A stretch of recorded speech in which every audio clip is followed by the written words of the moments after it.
Episode 20 of the Searley Talks Warriors podcast, brought to you by the legends at Ortex. Today we're joined by new recruit, young gun Ronald Volkman, and a lot of people are excited to hear from you, bro. So cheers for jumping on. I appreciate it. Thanks for having me on, guys.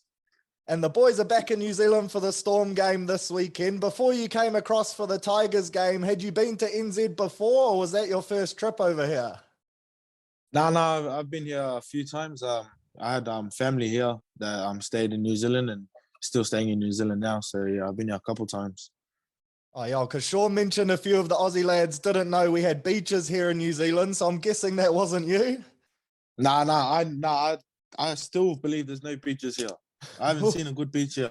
Surely you got to go to the North Shore. Got to go to the North. Yeah, I have to. Yeah, have to. Cracker. And a big game Friday night against the Storm. How excited are you to get back out onto Mount Smart? And what do you think will be the key focuses heading into this weekend's game to give the Storm their fifth straight loss? Oh yeah, I know myself and the boys are pretty keen for the game this week, especially from what happened the last time they played. And I know they want to get even with the boys. And I think one thing the boys and the coaching staff were looking at doing is just sticking to our process and just completing our sets, and just getting them where we want to, finish our sets. Yeah, nice. And let's go back to how things started for you, bro. Born in Sydney, can you tell us a little bit about your upbringing and how old were you when you first picked up a footy? So I was a little boy. I grew up in Western Sydney in Punchbowl, Bankstown. I started playing footy when I was 4. My dad chucked me in under fives when I was 4. Sort of just prayed for the best and just chucked me in the team down the road. So yeah, my journey started when I was 4. That's crazy, bro. And I read that growing up you played rugby union, and by all reports you were a bit of a gun. So what position did you play in rugby, bro? Oh, so I started off playing halfback because I was obviously the smallest in my team. So I was like halfback, and then once I moved to like my private schools, I started playing first 5, second 5, and my last year I played fullback. Nice. And how did the switch from union to league come about, bro? Because it sounds like you played rugby for most of your high school. Yeah. So probably predominantly more of my career I played like union, and I was looking to try to pursue a dream in playing union, but Roosters sort of came to the door, and I didn't really have any offers union wise from the Waratahs and stuff like that. So I took league on board, and I haven't looked back since. Yeah, nice. And how hard was it of a decision for you, bro? Was it purely that you wanted to be a professional sportsman, so that was kind of the way to go? Yeah, it was kind of the way to go. I obviously had my old man to sort of support me through it all, and my family and stuff like that. So they made it easier for me to make the switch of codes. And you mentioned 2021, you signed with the Roosters. You played mostly for the North Sydney Bears that year, but your performance in a preseason game against the Tigers caught a lot of people's attention. So coming into the league with such big raps on you, were you kind of aware of all the hype, and how hard was that to deal with, or have you had it your whole life? Yeah, it was something different. Obviously, growing up in high school, like I sort of had that thing where like an expectation sort of thing. Yeah. Especially going into high school games, and it sort of carried on when I chose to be a part of the Sydney Roosters. And yeah, I sort of just like tried block out all the noise and stay focused, especially when it comes to game days and stuff like that, and start to connect with the team. And yeah, the boys here at Warriors, when I made my debut, they made it a lot easier for myself, and they gave me a lot of confidence. So yeah, I think that helped. For sure. And being only 18 years old at the time you signed with the Roosters, how was it like being around guys like Luke Keary, James Tedesco, people you probably watched playing on TV growing up? Yeah, it was a lot different, to be honest. I sort of still had to try to pinch myself because it was a lot different, like seeing James Tedesco and all those guys you look up to, especially watching on TV, and you're there training next to them. So yeah, it was a lot different, and yeah, it was a dream come true. That's unreal. And then in May this year, it was announced you'd be joining the Warriors for 3 years from 2023, a signing us fans were very excited about. What was it about the Warriors that attracted you to join the club, bro? Oh, it was just I had Cam and Hodgie come up to me and sort of gave me their pitch, and for a club to be like so confident in myself and not having much first grade experience, as I said before, it's something I didn't take lightly. So I took this opportunity with both hands, and I'm just want to do my best. And just a few weeks after you signed, it was announced you're becoming early. So coming into the club, was the goal always to make your NRL debut this year?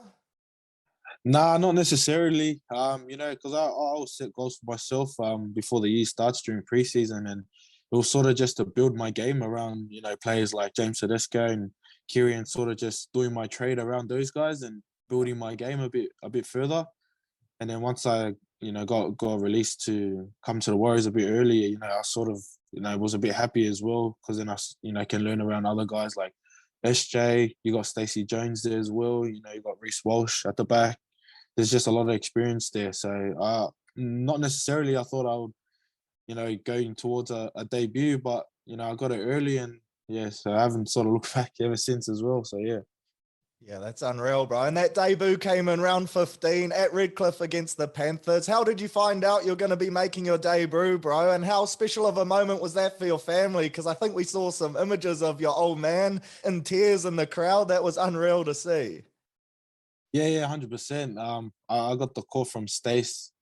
I think it was a bit after. I'm not too sure who they played, but he called me, and he sort of just told me if I was ready.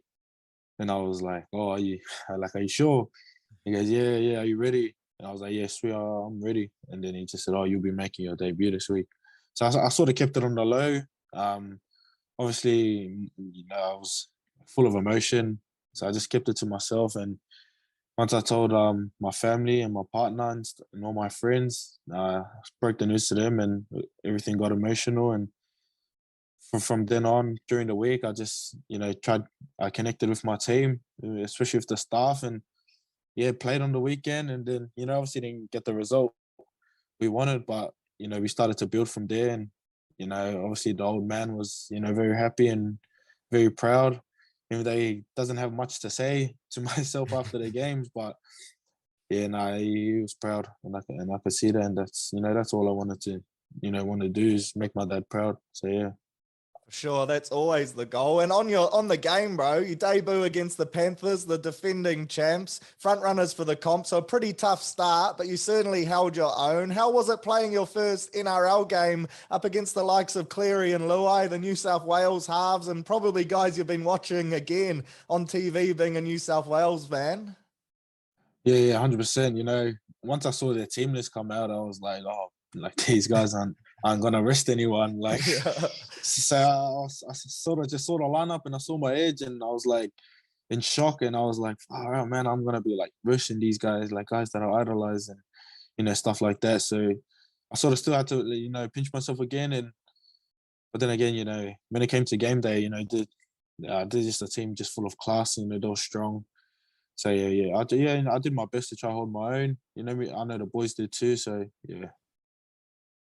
That's the one, bro. And your second game for the club was arguably the biggest game for the Warriors in the past 3 years, the much anticipated homecoming game. In the build up to this game, had many of the boys told you what to expect playing back at home at Mount Smart?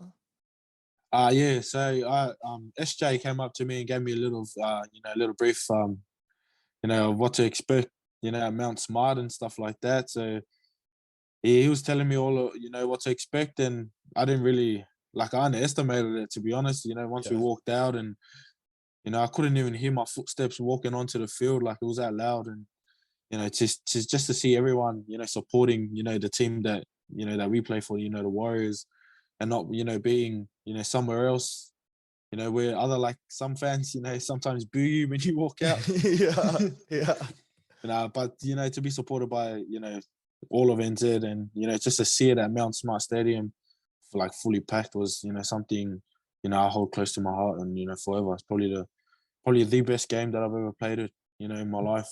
So yeah, no, it was good. For sure. And you've lined up in the 6 jersey for both games so far, playing outside Shaun. How have you found it partnering with SJ in the halves, bro? Oh, bro, it's mad. It's a dream. It's a dream. Yeah. Not gonna lie. I'm still learning. My craft, and stuff like that. And he's helping me a lot with that. And, he's just helping me build my confidence and stuff like that. So as the other boys around the team. So, yeah, it's really good. And I don't take it lightly, I'm playing alongside Shaun. So, yeah, no, it's good. And I heard you young boys call him Koro, bro. Is that true? Yeah. So my first weekend, I was sort of like learning the language a little bit, and that word came up, and like I knew what it meant, and then I started to call him that, and he was like, "Bro, are you really gonna call me that?" I was like, "Yeah, I'm gonna call you that now, bro. That's the new one, bro. Koro Johnson." One of the boys, eh? Have to. Yeah, of course. And speaking of the halves, and you have one of the Warriors' great halves as your coach. How much of an impact has Stacey Jones had on your game since you joined the club? Yeah, no, a lot. Especially me. I was only little, and my old man loved watching Stacey Jones as well. And I remember, just glimpses of watching Stacey Jones when I was little as well. So coming into the club, having him there, it was a dream as well. Seeing all these guys you watch growing up, and seeing having them to coach you, tell me that I'm playing this week and giving me confidence, and having faith in me to run around the pitch in that 6 jersey is something I don't take lightly as well. And yeah, it's a blessing, and I'm just grateful. So yeah, it's really good to work alongside Stacey Jones. He helps me a lot. Yeah. And 6 games left for 2022. What are your goals for the rest of this season, bro? Do you set kind of goals from here on out? Yeah, so I sort of just try my best to try tick other goals that I've sort of placed for myself. Mm-hmm. But yeah, definitely, just to finish strong with the club, and try to get as much as I can in terms of team chemistry on the field, and just trying to finish off strong, to be honest. Yeah, and over the rep round, you're also named in the Samoan squad, and I think a lot of people weren't aware of your Samoan heritage. How was it being a part of that camp, bro? And is playing for them at the World Cup another goal of yours for this year?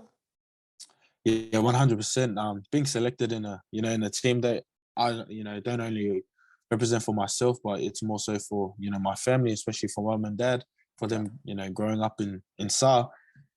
Yeah, for me to get selected in there is, I was really grateful, and it sort of came around short notice when I got told, and I was like in shock, like because I went to almost every Samoa game that was played in Sydney with all my family and all my friends, and just watching it, and then finally being a part of the anthem and the Sivatau and all of that stuff.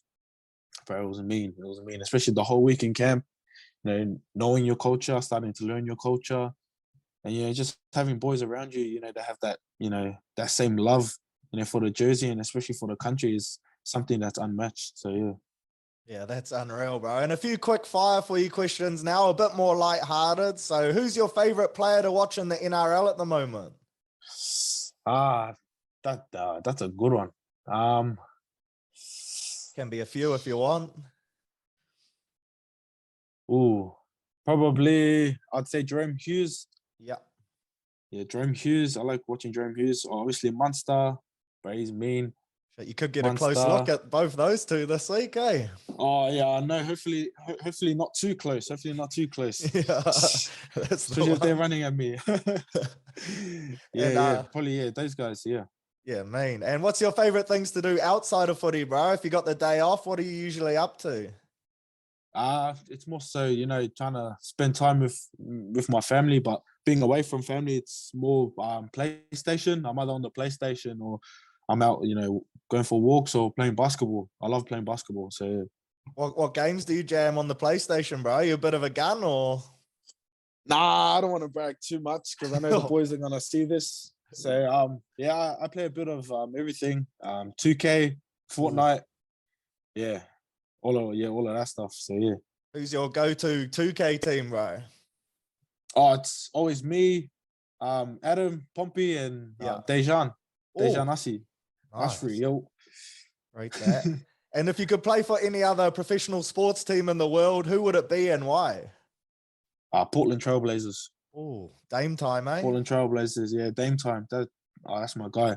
I love Damian Lillard. I love him. He's the man.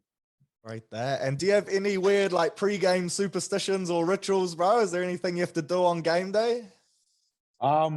probably I've had this ever since I was sort of young. Is just strapping my wrist and writing, just putting some writings and sayings and stuff on my wrist that sort of help me and sort of protect me throughout that game. So yeah, that's probably it. And who's the biggest joker or pest in the team, bro? This is your chance to pay out one of the boys. Bro, I saw it's Reece Walsh and Jazz Tavanga. Yeah. There you go. Reece Walsh and Jack Tavanga. I got to say, those are the two names that come up the most for sure. Yeah, 100%, man. They need to grow up. They need to grow up. And game day playlist, what artist are you listening to, bro? I'm not too fussed, to be honest. I'm more of a I listen to chill music like going into footy. So I'm sort of like so I just listen to like Fiji. Yeah. Sons of Zion, like stuff like that, like just chill. And when I'm in the change rooms, it sort of changes to like 50 Cent and stuff like that. Oh, yeah. Nice. Yeah. Right there. Yeah. And you're stuck on a deserted island and you can pick 3 Warriors lads to be with you. Who are you picking and why? Oh my gosh. 3 players. That's a really good question. Probably I'd go Wade Egan. Yeah. The smarts, Wade Egan. Who else? You'd have to go Reece because Reece. He'll just make you laugh. So yeah, go Reece. And probably Chanel. I'll rate Chanel. He's smart. He'll make a way out. So yeah, Chanel. Those 3. That's a good call. And some listener questions, bro. This one comes through a lot, and it says, "Are you excited about living in New Zealand for the next couple of years?" Yeah, 100%. Some people always ask me, how you're gonna cope and stuff. Living in New Zealand, for 3 years away from family and stuff. But the club has made it a lot easier for myself, and obviously being here with the Warriors a bit earlier than expected has helped me a lot with the decision. And I'm keen as to be here for the next 3 years. It's not much different, to be honest, and it's just sort of across the Tasman from home. So yeah, it's not too much of a deal for myself. I obviously get to see my family almost every weekend when we play next year for away games and stuff. So, and I have family here as well. So yeah. Hopefully the weather improves for you, bro. Oh, bro, it is too cold here. Way too cold. Oh, it's not normally this bad. Hopefully it gets better for game day. That's for sure. Yeah. Hopefully.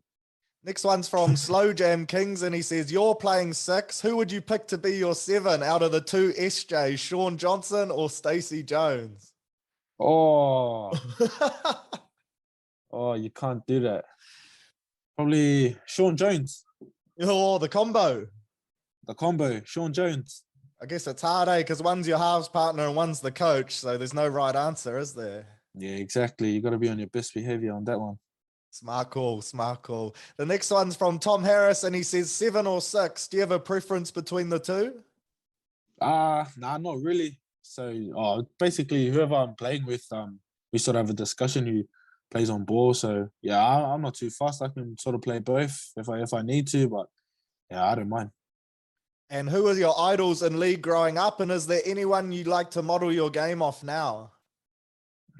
Growing up, it was definitely SJ, Benji Marshall, guys like that. Cooper Cronk, you've seen guys like that. Kevin Locke, obviously. Ben Barber. Probably my favorite of all time is Greg Inglis. Oh, yeah, it was my favorite. Greg Inglis. Few Rasley players in there, bro. Is that where you get your X Factor from? Watching those guys? Nah. I try my best. I used to try play with my little brother. Like we used to play footy on the mattress. Yeah. Me and the bro used to go at it hard. Try versus each other. Playing footy at home. Right there. Well, that's it from me, bro. So thanks for jumping on to have a chat. Excited to see you in the Warriors jersey for many more years to come. And it's been cool to hear a bit more of your story. So good luck for this Friday and see you at Mount Smart. Thanks, brother. I appreciate it. Thanks for having me on. Man. Thank you.